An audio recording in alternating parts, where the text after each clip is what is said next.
जादुई फूल बेचने वाला भूत। रामनगर नाम का एक गांव था। उस गांव से दूर एक सुनसान जगह थी जहां पर एक डरावना भूत रहता था। उस भूत ने अपने घर में तरह तरह के रंग बिरंगे फूल उगा रखे थे, जिन्हें वो टोकरे में भरकर आम आदमी के रूप में बेचने के लिए ले जाया करता था। रामनगर के पास ही में एक बस स्टैंड था, जहां एक दिन वो भूत एक आम आदमी के रूप में अपना फूलों से भरा टोकरा लेकर जाता है और बोलता है, अरे वाह, फूल बेचने के लिए ये जगह तो सबसे बढ़िया है। यहाँ तो बहुत से लोगों का आना जाना लगा ही रहता है। तभी वहां एक बस आकर रुकती है और भूत जोर जोर से आवाजें लगाने लगता है। फूल ले लो, फूल, सुंदर सुंदर रंग बिरंगी फूल ले लो, फूल। तभी बस में बैठा एक आदमी फूल वाले को बुलाता है। अरे फूल वाले भैया, ये लाल वाले फूल कैसे दिए हैं? साहब, ये लाल फूल है 10 रुपए में एक। अरे भाई, 10 रुपए में सिर्फ एक? इतने में तो एक पूरी माला आ जाएगी। अरे साहब, चलिए आपको 10 रुपए में 2 फूल दे देता हूँ। घर जाकर अपनी धर्मपत्नी जी को दीजिएगा। ये लाल फूल देखेगी तो वो बहुत बहुत खुश हो जाएंगे। बस में बैठे कुछ और लोग भी उससे फूल खरीद लेते हैं और बस वहां से चली जाती है। भूत हंसते हुए बोलता है, आज तो मजा ही आ गया, मेरे काफी फूल बिक गए। अरे इन सब लोगों को क्या पता कि मेरे इन फूलों की खुशबू जो भी सुंदर औरत लेगी वो मेरे वश में हो जाएगी, और इन फूलों का असर सिर्फ सुंदर औरतों पर ही होगा, और वो सब छोड़ छाड़ कर मेरे पास भागी चली आएंगी। ऐसा बोलकर भूत जोर जोर से हंसने लगता है और अपने घर चला जाता है। फिर बस वाला आदमी अपने घर पहुंचकर अपनी पत्नी को बुलाता है और मुस्कुराते हुए उससे कहता है, ओ मेरी प्यारी शीला, अरे जरा देख तो, आज मैं तुम्हारे लिए क्या लाया हूँ। अजी क्या बात है, आज तो आप बहुत खुश नजर आ रहे हो। मैं अपनी लाल परी के लिए लाल गुलाब लाया हूँ। अजी आप भी ना कैसी बातें करते हैं।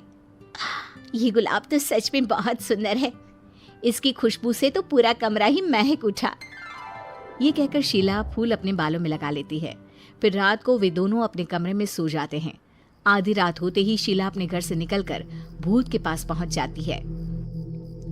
अरे वाह, मेरे फूलों की खुशबू आखिर तुझे मेरे पास ले ही आई।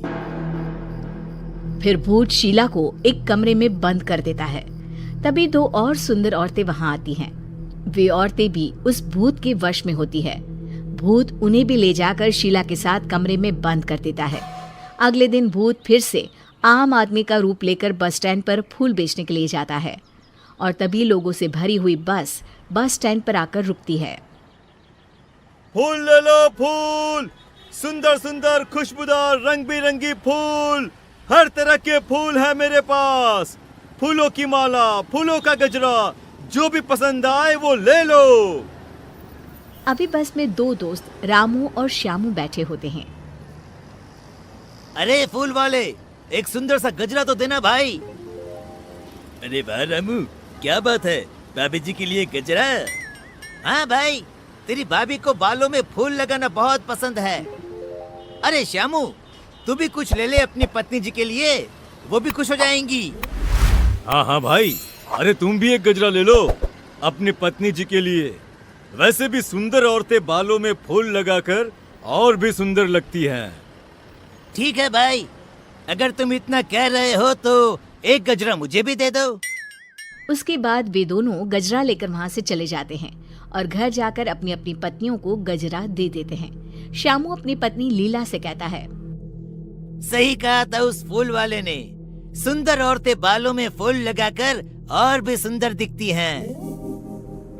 जी आप भी ना कैसी बातें करते हैं। चलिए अब सो जाइए, काफी रात हो गई है।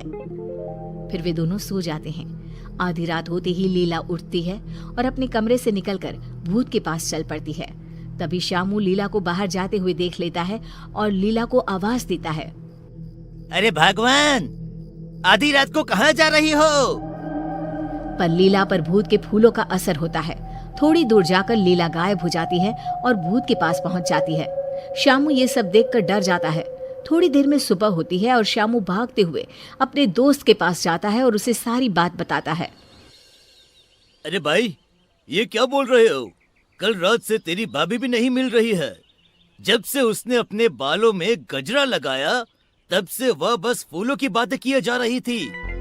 भाई, हो ना हो हमारी पत्नियों के गायब होने के पीछे जरूर उस फूल वाले का हाथ है।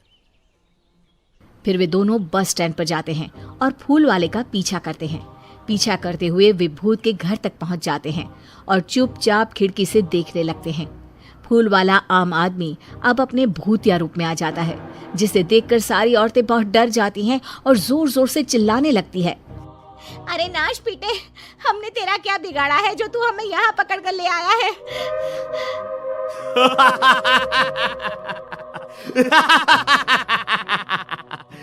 तुम सुंदर औरतों के खून से ही तो मेरे इन सुंदर सुंदर फूलों को शक्ति मिलती है। जितनी ज्यादा फूलों को शक्ति मिलेगी मैं उतना ही ताकतवर बनूंगा और फिर पूरे गांव पर सिर्फ मेरा ही राज होगा। आज आधी रात को ही मैं एक एक करके तुम सारी सुंदरियों का खून अपने फूलों में डालूंगा। रामू और श्यामू ये सब खिड़की से देख और सुन रहे होते हैं। तभी रामू बोलता है। अरे भाई श्यामू, ये फूल बेचने वाला तो भूत निकला। अब हमें इन सभी औरतों को भूत के चुंगल से निकालने के लिए कुछ न कुछ करना ही होगा। हाँ भाई, हमारी पत्नी भी तो हमारे लिए कितना कुछ करती है।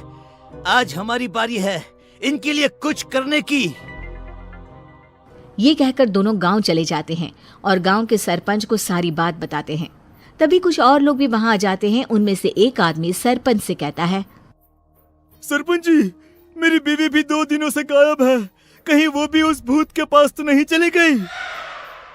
तभी रामू सरपंच से कहता है। सरपंच जी, मेरे पास एक आइडिया है। क्यों न मैं और श्यामू औरत के रूप में किसी तरह उस भूत के पास चले जाए और मौका मिलते ही उसके बगीचे से फूलों को तोड़ दे। अपनी पत्नियों को बचाने के लिए तुम सब उस शैतान भूत से भी लड़ने को तैयार हो। ये देखकर मुझे बहुत खुशी हो रही है। अरे भाई रात होने वाली है। भूत उन सब औरतों को कुछ करे उससे पहले हमें वहां पहुंचना होगा। ये कहकर सभी वहां से चले जाते हैं। रामू और श्यामू साड़ी पहनकर भूत के पास जाते हैं। अरे वाह, आज तो मजा ही आ गया। तुम दोनों कितनी सुंदर हो कि सबसे पहले मैं तुम दोनों का ही खून अपने फूलों में डालूंगा। भूत ये कहकर जोर जोर से हंसने लगता है। अरे मर गया रे नास पिचा, अरे सबसे पहले हमें ही मार डालेगा। रामू मौका देखकर सरपंच और गांव के बाकी लोगों को भूत के फूलों के बगीचे में ले जाता है और सभी मिलकर फूलों को तोड़ देते हैं। जैसे ही फूल टूटते हैं भूत जलने लगता है और जोर जोर से चिल्लाने लगता है। तुम दोनों ने मेरे साथ धोखा किया है, मैं तुम दोनों को नहीं छोड़ूंगा। आखिर भूत राख में बदल जाता है। सभी औरतें भूत के चंगुल से निकलकर बहुत खुश होती हैं और सब अपने गांव वापस लौटते हैं।